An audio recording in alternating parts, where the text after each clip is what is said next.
Eu sou a professora Fabiana Castres, eu sou responsável pela parte de formação, eu sou mestre na área de educação e formação de professores. E tenho ali um conhecimento na área de educação especial, já coordenei cursos de pós-graduação na área, e a gente está aqui para somar com vocês com um projeto. O projeto pedagógico Mundo de TEL, ele vem para responder assim, uma demanda nacional e internacional. Por quê? Os casos de autismo, ele vem aumentando a cada dia, em todas as redes, a gente tem observado esse movimento, e algumas pesquisas indicam que 4 a cada 50 crianças terão diagnóstico para autismo até o ano de 2025. Então, é necessário uma reflexão sobre essa pessoa, a pessoa com transtorno do espectro autista, principalmente na construção desse ambiente inclusivo para realizar esse atendimento delas. O projeto, ele está organizado conforme a BNCC, destacando principalmente os pontos das competências socioemocionais. Nós identificamos, por meio de estudo, que houve ali um movimento muito frágil do retorno das crianças pós-pandemia, inclusive de instabilidade emocional, além das fragilidades cognitivas por conta desse atendimento remoto na parte da educação infantil, no ensino fundamental. E aí, esse projeto ele também colabora dentro de uma organização para fortalecimento de estratégias de recomposição da aprendizagem. O projeto ele vai destacar alguns pontos, como identidade, as competências socioemocionais e fortalecimento das relações sociais. Então, ele está organizado em 3 momentos. Temos o momento, a questão do aluno, o atendimento à família e o atendimento aos professores. Dentro do objetivo principal do projeto é essa construção desse ambiente inclusivo, esse ambiente fora da escola e dentro da escola. Porque como o material ele é dialogado com as crianças na escola e com a família, a gente acredita nesse movimento de conscientização. A organização da entrega, então, a nossa entrega vai estar ali com os materiais da pré-escola e primeiro ano, do segundo ao quinto ano. Com essa mudança ali na política da educação inclusiva, ali em 2020, que houve essa redistribuição dos alunos, gerou uma demanda muito grande da escola, que já era uma demanda enorme. O projeto ele vem justamente para isso. Ao invés de trabalhar somente com a criança autista, a nossa proposta é trabalhar com toda a rede para que a gente devolva esse ambiente propício para o desenvolvimento tanto do aluno dito regular quanto do aluno autista, né?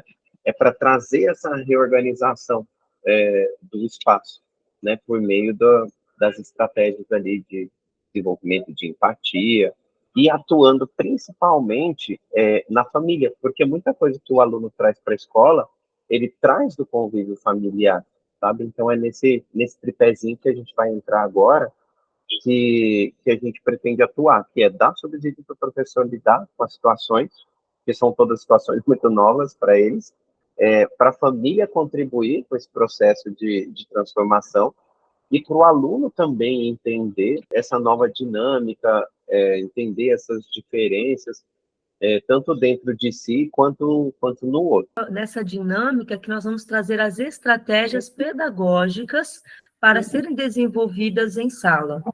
As principais habilidades que nós buscamos ali em relação ao atendimento é a questão da comunicação, como ser mais assertivo no diálogo com as crianças, a civilidade, o senso de comunidade, as habilidades de empatia, inclusão e aceitação, cooperação e responsabilidade social, cada um entra com uma estratégia.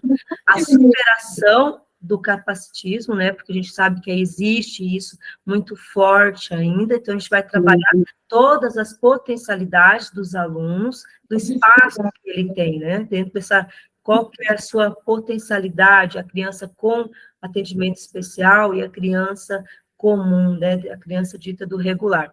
A questão da leitura, interpretação e escrita, porque o material, a criança vai ter a possibilidade de ler, de escrever, de desenhar, então ela tem uma interação com esse material, que tem toda uma didática dentro dos desenhos, também já favorece uma leitura e interpretação também do contexto histórico. As estratégias, nós pensamos dentro de uma perspectiva interdisciplinar, porque o professor pedagogo, do 1º ao 5º ano, ele trabalha vários componentes. Um exemplo de uma atividade é a atividade da rotina, a rotina e a interdisciplinaridade, que você pode trazer a matemática na organização das horas, você traz ciências na organização da higiene, você traz um momento ali de ouvir música dentro do contexto de artes.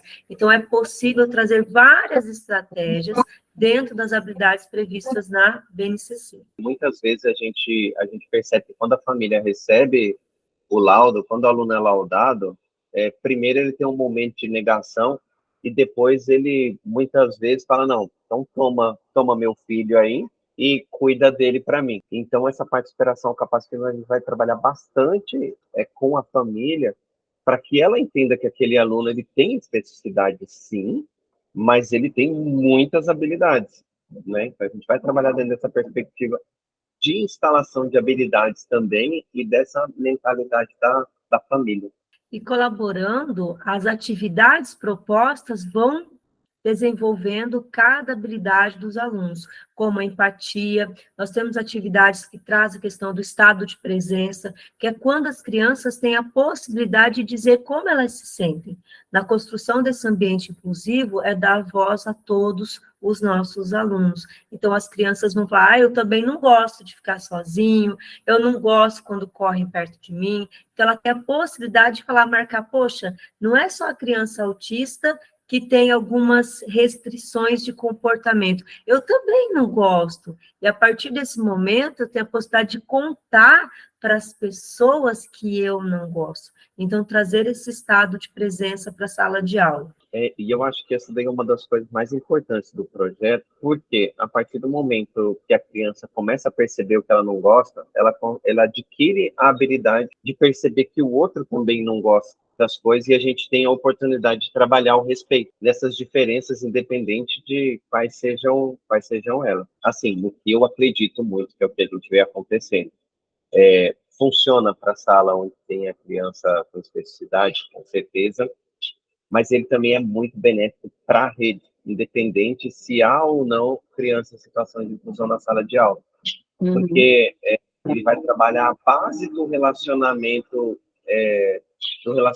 social, né, que é o desenvolvimento dessa identidade, das relações interpessoais, né, e que vai criar um reflexo para o aluno quando ele tiver um pouco maior na hora dele estabelecer limites em bullying, sabe? Eu vejo por experiência com meu filho, eu tenho um filho de 12 anos, eu sempre conversei muito com ele, mostrei os caminhos de algumas coisas tal, e encorajar ele a colocar limites resolveu muitas questões de bullying na escola. Mas por ele se conhecer, ele entendeu que ele não gostava e que ele precisava verbalizar aquilo que ele não gostava, né? Então, assim, para a criança desenvolver empatia, trabalhar com as questões de especificidades, ele é perfeito, funciona muito, mas para a rede como um todo, é um ganho, sabe? Um ganho muito grande. A questão do respeito, a gente já volta na questão do reconhecimento. Cada estudante reconhecendo as suas habilidades, entendendo que é único dentro do processo, que são únicos, que têm individualidades, têm particularidades, e isso vai promovendo neles a relação de pertencimento com o grupo e também a questão da resiliência, porque determinados comportamentos acontecem em sala de aula. Tanto o TEL, que é a criança autista, que tem um lugar específico na sala e que a gente tem que respeitar, tem aquela criança também que ela gosta de sentar na frente e ela quer sempre sentar na frente. Então, entender que todos têm essas especificidades e que a gente vai respeitar dentro de um contexto de pertencimento e resiliência. Uma atividade também para ser desenvolvida com as crianças, ela pode ser feita de várias formas, ela pode ser feita na entrada da sala, como eu me sinto hoje com esse cartaz, então ele é de autoconhecimento e inteligência emocional, é o termômetro das emoções, então eles vão dizer como eles se sentem, se eu estou calmo, se eu estou feliz, aí a professora tem a possibilidade de pegar ali 5, 10 minutinhos da aula, Falar, olha, vamos ver como que está o termômetro da nossa sala e ver como que estão as emoções, até mesmo para pensar na fala, numa estratégia pedagógica para atender essas crianças e desenvolver realmente o autoconhecimento. Então, quando a gente trabalha isso na criança e ela vai se sentindo mais segura para dizer como ela se sente, fortalecendo essa inteligência emocional, lá no ensino fundamental 2, nós vamos ver um reflexo muito maior, porque vai chegar mais maduro emocionalmente para aquela fase da adolescência, que é tão delicada para os adolescentes. Então, trabalhando essas emoções e também a segurança de poder compartilhar como eu me sinto com os professores. A proposta, ela vai atender os professores regentes e também integrar os professores de apoio de sala de aula, conectando eles no mesmo espaço. E a gente soma com a família.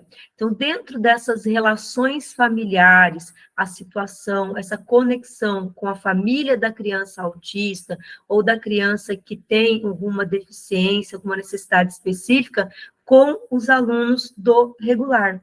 Porque aí você gera uma conscientização desse grupo. E aí agora a gente tem a possibilidade de chegar nas casas com uma estratégia diferente. Porque o livro, o Todos a Bordos, é um livro da família. Então, ele traz essa questão das crianças, traz a questão das questões familiares, como uma mãe de uma criança autista se sente quando as pessoas não compreendem, porque a criança autista, fisicamente, você observando, você não tem um traço ali, você vai ter comportamentos. Então, às vezes as pessoas julgam que a criança é mal educada, que a criança é birrenta, que a criança não quer comer porque é birra mesmo da criança. Então, é falta de educação da mãe. E aí acaba jogando essa responsabilidade para a mãe. E a gente vê muito que isso está relacionado à desinformação.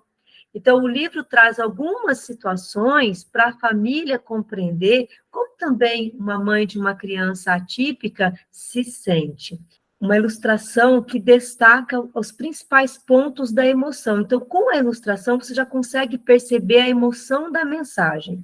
O texto também é de muito fácil entendimento. Então, qualquer família tem condições de realizar esse acompanhamento junto com a criança da pré-escola que vai chegar com o livro, a criança do primeiro ano até o quinto. Então, qualquer família com muito ou pouco letramento teria a possibilidade de interagir com esse material. Então, o recado ele é bem simples, claro e objetivo.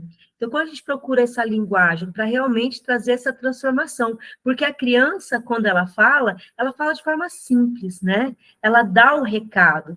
Ali a gente tem exemplos de situações, como o aprendizado coletivo, que é o nosso maior objetivo, que as crianças interagem com a família, respondam às atividades, gerando realmente essa construção desse aprendizado coletivo em relação à inclusão.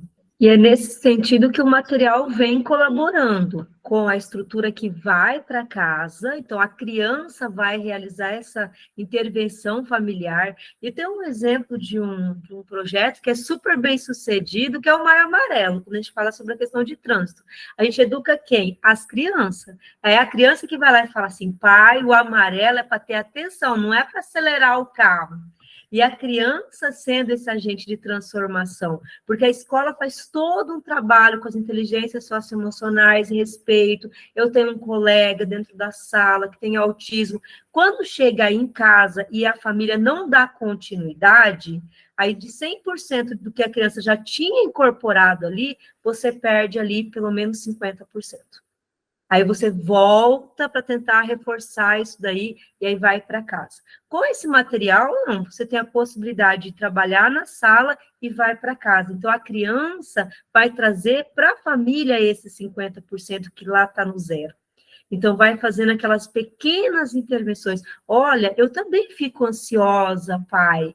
E aqui o livro está mostrando que tem uma criança que usou um potinho de calma para ela ficar mais calma. Então, nós não estamos falando somente da criança autista, nós estamos falando de todas as crianças dentro das suas emoções. Então, a possibilidade da criança se tornar esse agente de transformação com o material consolidado ali, porque você tem a possibilidade do pai, da mãe, do tio, responder junto, interagir, gerando aquela reflexão que vai ficar ali, poxa, eu já vi isso.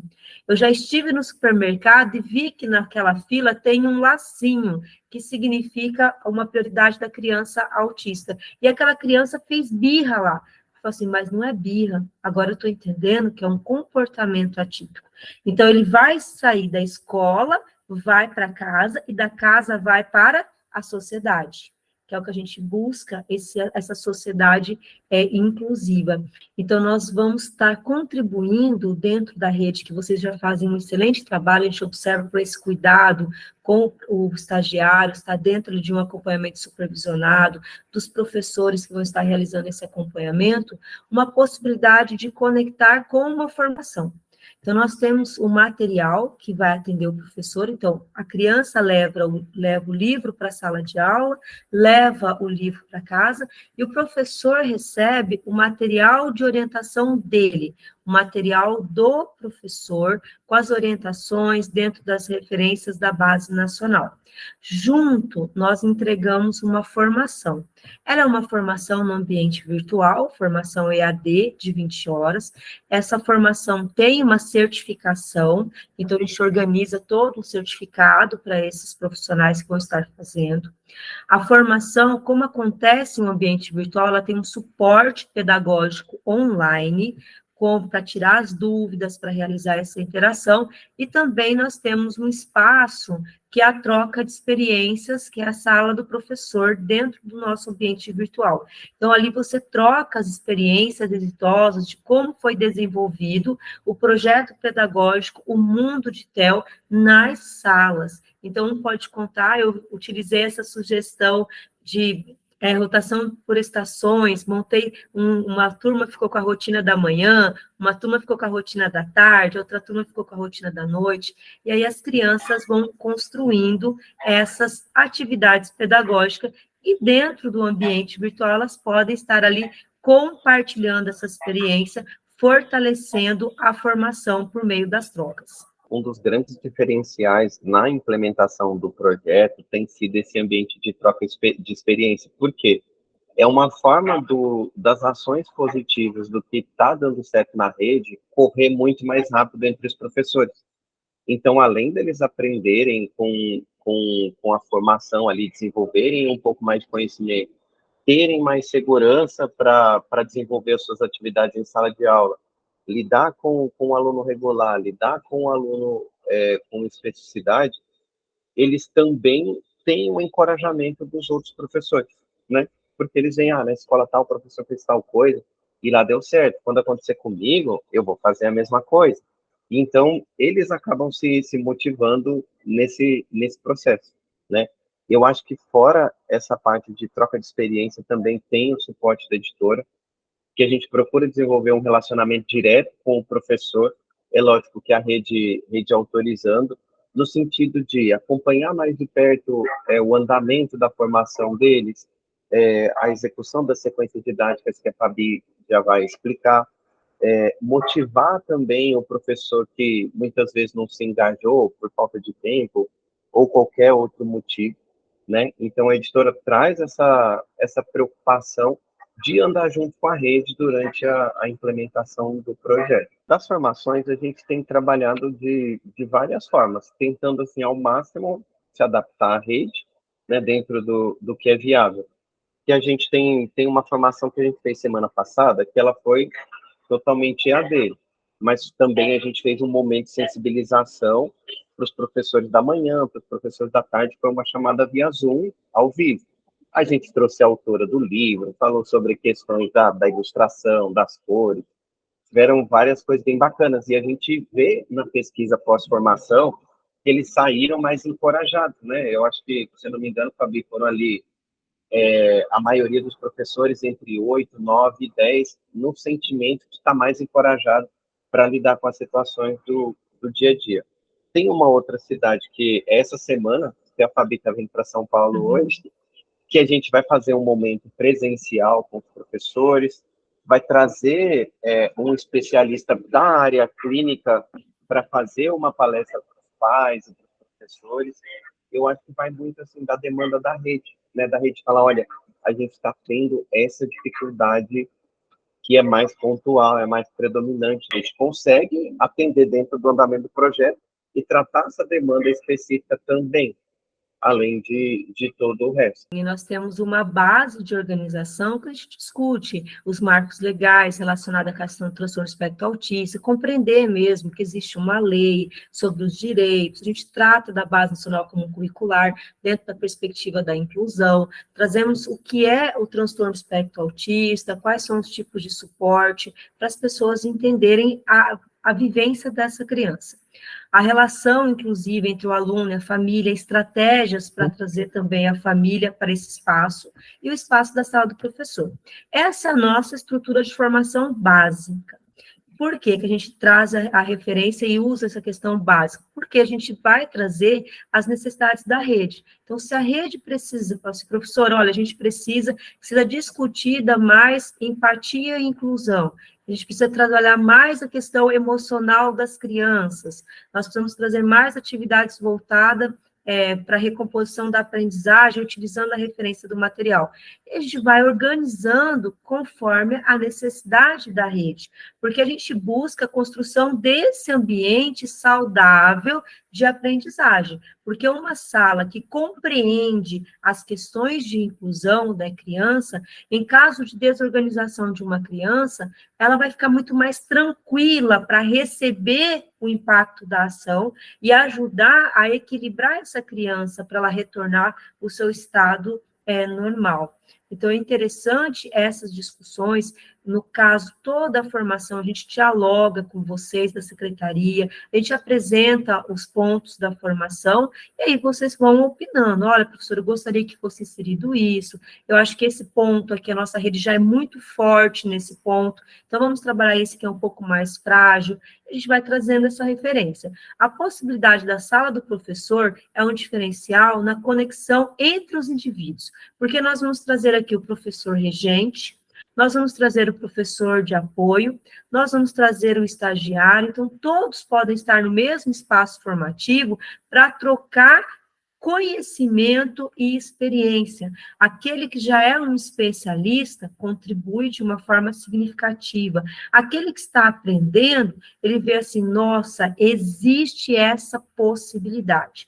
E com a mediação nossa, realmente eles vão se sentir muito seguros para a execução do projeto na escola. Esse projeto que vem para contribuir com a inclusão, mas também com o desenvolvimento da leitura, o desenvolvimento da escrita das crianças, ainda mais esse ano, que é um ano muito especial para todas as redes, é um ano de avaliação externa, então as crianças precisam estar muito tranquilas, até mesmo para passar por esse processo avaliativo. Então, motivá-las é uma das frentes que o trabalho, o projeto propõe. A gente trabalha na formação aquela visão, principalmente do professor regente, que não tem esse conhecimento que a autoridade do especialista tem. O regente daquele grupo que formou, principalmente antes de 2008, não se discutia a inclusão nos espaços formativos. Eu até brinco com meus professores na formação, eu falo, vocês que são tudo brotinho igual eu, né? Porque eu estou aí com 20 anos de docência, e minha formação é em 2005. Então, eu me graduei em 2005. Naquele momento, inclusão era só alguns artigos da LDB e acabou. Então, a gente não fazia uma reflexão pedagógica. Como que eu vou lidar emocionalmente com a minha sala, com uma criança em estado de inclusão? Como que eu vou preparar uma atividade pedagógica para essa criança que é não verbal? Então, eu vou utilizar uma comunicação alternativa aumentativa. Então, quando a gente traz, por exemplo, uma prancha de comunicação, como que eu posso utilizar essa prancha? A criança está se desenvolvendo. Fala pouco na educação infantil, então eu tenho que colocar poucas figuras ali. Vou utilizar poucas PECs para ela, para poder ela ir consolidando. Já vou associando ali o alfabeto. para ela poder já identificando como essa palavra é escrita. Eu vou fortalecendo a fala, vou falando para a criança ir ouvindo. E aí você vai trazendo essa possibilidade de refletir até na casa. Olha, pai, lá na escola, a gente discute isso com as atividades, que o material do livro do Theo tem umas figurinhas lá, tem uma rotina. Essa rotina também pode me ajudar para o meu caderno não ficar bagunçado, para eu organizar meu horário. Então, as estratégias que vão sendo desenvolvidas ali favorece também as demais crianças. Para o professor regente, é se sentir mais seguro de lidar com esse ambiente de aprendizagem inclusivo. Porque eu compartilho uma experiência própria minha, professora Aline. Quando eu comecei a lecionar e quando veio o movimento da inclusão e eu recebi os alunos, eu não sabia como eu ia me portar com esses alunos. E aí eu tive que aprender para poder realmente respeitá-los dentro do processo formativo. E foi daí que surgiu esse empenho na formação de professores e também na área da inclusão. Pensar metodologias aplicáveis para essas crianças. Como a gente busca conectar tudo, o foco vai estar na interdisciplinaridade, no desenvolvimento dessas novas metodologias, então a gente traz sugestões e também com a aplicação de vocês, nós podemos aí desenvolver novas estratégias também com o grupo. O ambiente saudável de aprendizagem, essa construção de uma escola inclusiva, trazer todos os pontos, a redução das situações de bullying, porque quando a criança pertence a esse grupo, ela se sente mais segura, as situações de bullying tendem a reduzir, e a criança em estado de inclusão se sente muito mais motivada a estar na escola, porque às vezes acontece, ele quando vai chegando no 5º ano, que já está chegando perto dos 10, 11 anos, que vai ampliando essa compreensão do espaço que ela está, muitas vezes ela se sente assim, quando isso acontece, ela às vezes acaba não querendo mais ir para a escola, e a gente fortalece essa questão do ambiente. Isso ajuda na evasão escolar, fortalecimento dessa relação entre aluno, professor, família, e o espaço, a gente destaca mesmo o enriquecimento pelas trocas de experiência entre os professores. A gente tem observado assim, um ponto muito positivo, nós fizemos essa formação via Zoom, que o Eider colocou, foi bem interessante, porque no término da formação, eles já foram compartilhando via Zoom o que eles observaram, como eles podem aplicar, e aí um outro já foi trocando ideias dentro do grupo, então já foi bem rico esse retorno também. Toda a referência do projeto está organizado com base nos documentos legais, então os normativos da BNCC, tanto que o livro do professor ele tem destacado quais são as competências e habilidades que vão ser desenvolvidas, a questão da Política Nacional da Pessoa com TEA, a Lei de Diretriz e Base, referência, o Plano Nacional de Educação, que também traz esses pontos da inclusão dentro das suas metas propostas para serem desenvolvidas pelas redes. A gente chegou no final da apresentação e a gente queria saber de você, o que você achou, se você consegue perceber os pontos em que o projeto pode se encaixar na rede e contribuir para as demandas que você tem, sabe? E a gente está à disposição para tirar as dúvidas, tá bem?